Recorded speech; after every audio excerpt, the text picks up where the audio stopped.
Touch ako sa pagmamahal ni Oso sa akin. Pero namamayan niya ang takot sa dibdib ko noon dahil nakita kami ni Kuya Lionel. Iniisip ko magkakagulo sa bahay noong gabing iyon dahil sa akin kapag nagsabi na si Kuya Lionel. At tama ako, nagkagulo nga. Pero hindi dahil sa akin kundi sa kasama ni Kuya Lionel na dumating. Ang mama nila, ang tunay na asawa ni Papa. At nung gabing iyon, pinalayas kami sa malaking bahay. Won't you take my number? Agad kumilos si Mama para mag-impake. Inutusan din niya ako mag-impake ng mga gamit ko.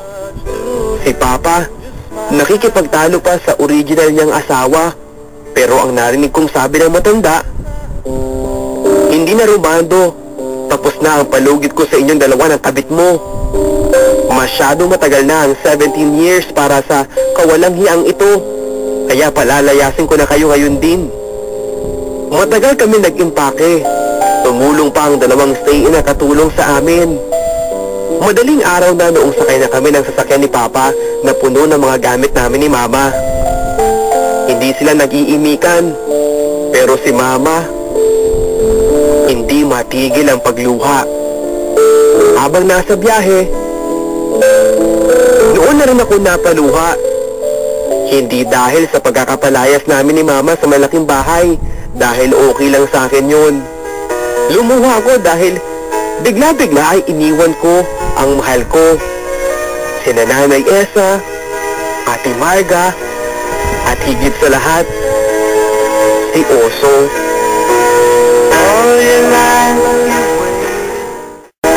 Alas 5 ng umaga habang nasa biyahe pa lang kami noong tumawag si Oso. Nabasa na niya ang text ko noong gabi. Umiyak si Oso. Dinig na dinig ko.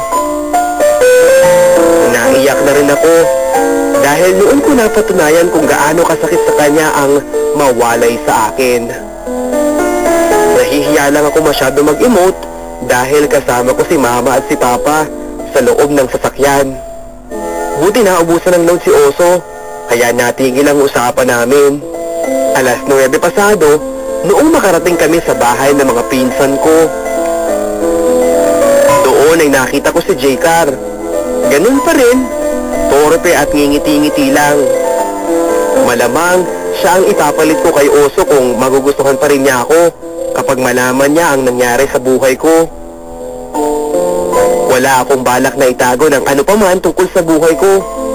Lahat sasabihin ko sa Barangay Love Stories.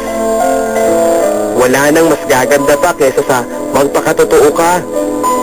Lalo na't ngayon pa lang ako magsisimula ng panghabang buhay na relasyon sa bagong tao sa paligid ko. Mas mabuti nang agad-agad ay makilala nila ako. Walang labis, walang kulang. Kahit na alam kong may bahagi ng buhay ko na alam kong ikagugulat nila. Okay lang, maririnig din ito ni Mama. Sa paraang ito, malalaman niya ang totoong damdamin ko. Ganun ko gustong simulan ng buhay ko. Matapang, natural, walang halong kaplastikan. Si Oso, nagte-text at tumatawag pa rin pero sinabi ko na sa kanya na subukan na niya magmahal ng iba dahil naniniwala akong walang mangyayari na sa relasyon namin. Mahal ko siya pero wala akong tiwala sa long distance relationship. Nasasaktan pa rin siya pero alam kong kakayanin niya. Ang sinabi ko pa sa kanya, kung talagang tayo, Oso, kahit gaano karaming taon ang dadaan, tayo pa rin sa huli. Ayusin mo lang ang buhay mo at magsikap ka para sa kinabukasan mo. Ang sagot niya, gagawin daw niya akong inspirasyon. Hindi kita makakalimutan, Mi. Ikaw ang pinaka-okay sa buhay ko. Sabi niya sa kanyang text. Hilig pa rin ako, pero hanggang doon na lang yun. Wala eh, magkalayo na kami. Bahala na sa amin ang tadhana. Kung kami pa rin, edi salamat. Kung hindi na, alam kong may darating naman para sa akin.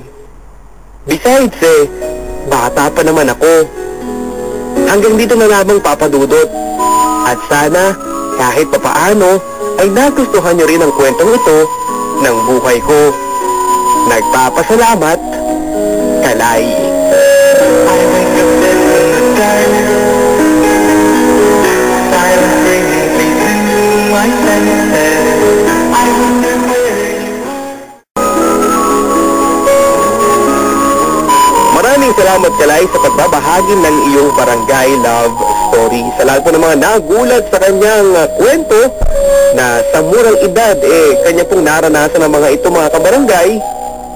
Sana po'y maging lesson sa lahat ng mga bagets dyan na maghinay-hinay muna sa mga relasyon. Mag-isip muna bago nyo ibigay ang inyong kinaiingat-ingatan. Sapagkat hindi nyo masasabi na kayo na hanggat hindi pa kayo nakakasal ng taong sa tingin mo'y makakasama mo na habang buhay. Sa lahat po ng mga kabarangay po natin, sa lahat po na nagnanais na magbahagi ng kanilang kwento, maaari pa rin po kayo magpadala ng inyong liham kasaysayan sa Barangay Love Stories sa bls971@yahoo.com o kaya naman mag-post ng mga comments sa aming pong Facebook, Barangay Love Stories. O kaya naman hanapin po ang aking fanpage, Papa Dudut po, at yahoo.com. Napakasarap pong magbasa ng mga komento na nanggagaling po sa ating mga kabarangay sa Facebook tungkol po sa kanilang mga napapakinggang kwento sa ating programa. Maaari din po kayo mag-text ng inyong mga komento pa rin sa Papa Dudut Space On.